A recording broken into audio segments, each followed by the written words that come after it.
What's up everyone, 3D Print 747 here, back again with another video. A buddy of mine needed to have something printed that is strong, durable, break resistant. So I had this Overture Easy Nylon that I had never printed with and decided to give it a shot. One of the things that I did run into is that the print temperature I had to boost up to about 260, and then I made the print bed 75 when I printed. First batch didn't work as I expected it to. Pretty cold out here. This printer is the one that's in the garage.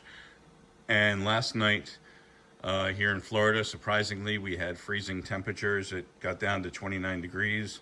So I'm going to take a look here for the first time printing this and see how the brackets turned out.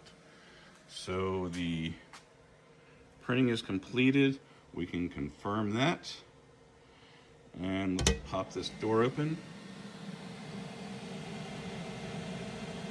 And they look pretty good. Need to clean up a little bit, but I think pretty happy with these.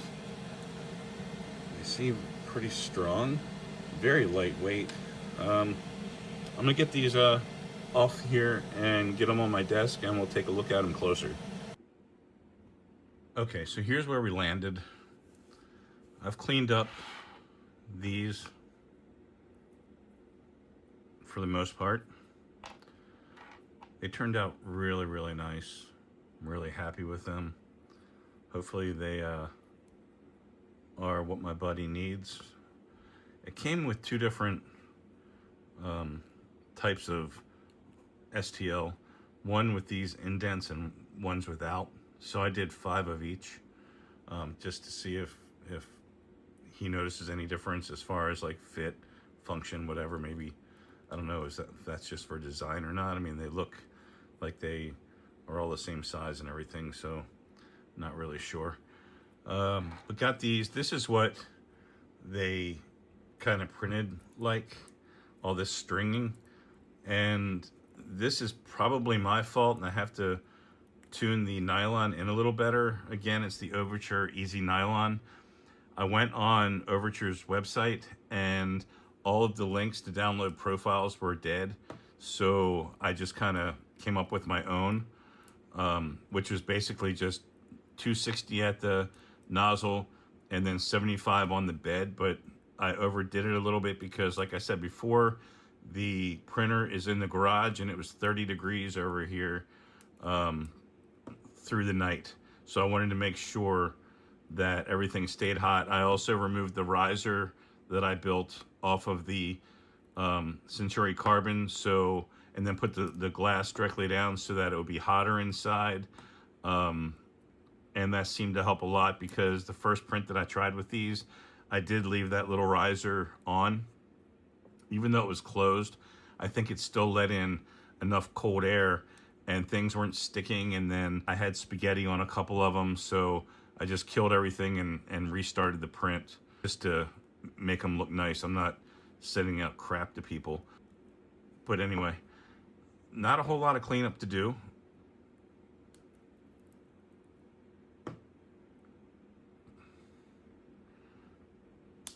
A little bit here and there, but I guess the cables slide into these areas,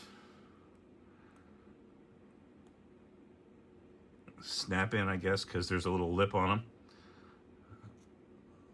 But I mean, for only being the second time printing with that Overture Nylon, and actually it might be the first time, and not having a profile, I think it dialed in pretty well.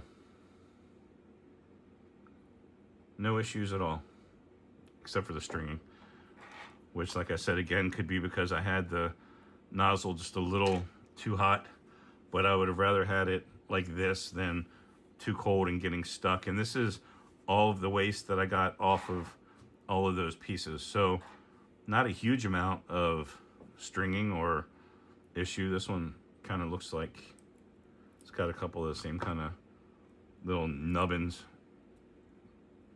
on them. but it all just pops right off and cleans up, and not a big deal. Sorry, I'm hitting the tripod here as I clip this stuff off just to kind of show you what I'm doing. But yeah, overall I'm happy with this filament.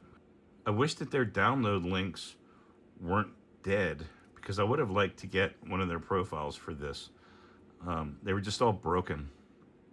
I'm not sure why. I should probably reach out to them and let them know that. Although their web designer should know that, but anyway. Alright, so I'm going to wrap this video. I did install the BQ status bar on my P1S in here, and I'm halfway through that video, so I should get that out this week. Thing looks pretty cool. It was super easy to install. I do have to do some research because I have to figure out how to connect that status bar to the printer so it knows, so the bar knows what the printer is doing. And the instructions on BQ's page aren't 100% like helpful, like walkthrough wise. So kind of messed with it for a little bit and then gave up and said I'd come back to it. But yeah, this stuff is good, and it's nylon, so it's supposed to be really strong and durable. I'm really happy with this.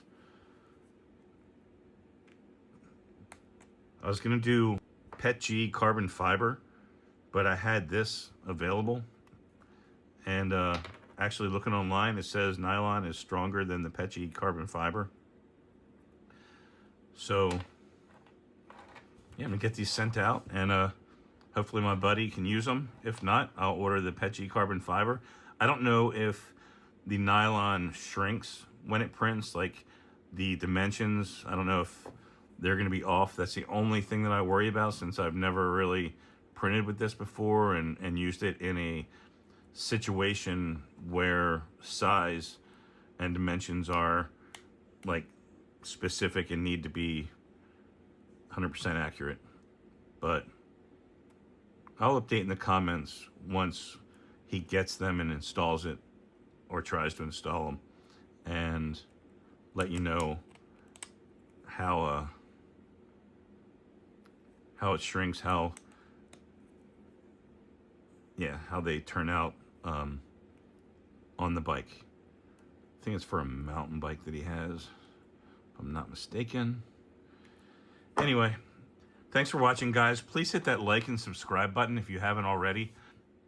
We're up to like 630 users, and just trying to get the channel out there for maybe some new people that got printers for Christmas, just to kind of help them out a little bit. Check out my other videos. I've got a video where I printed a 7-foot Grinch. I did a Ghostbuster, Slimer, and Terror Dog, and just a whole bunch of stuff out there. How to insert a pause in your printer so you can either change color. I also printed some Squid Game dice where I stopped the print and put a weight in them to make them heavy, so when you roll the dice, they actually feel like you're rolling something that is substantial. So please check them out if you haven't already. All the videos are in my bio, and I appreciate you watching this, and we'll catch you on the next one.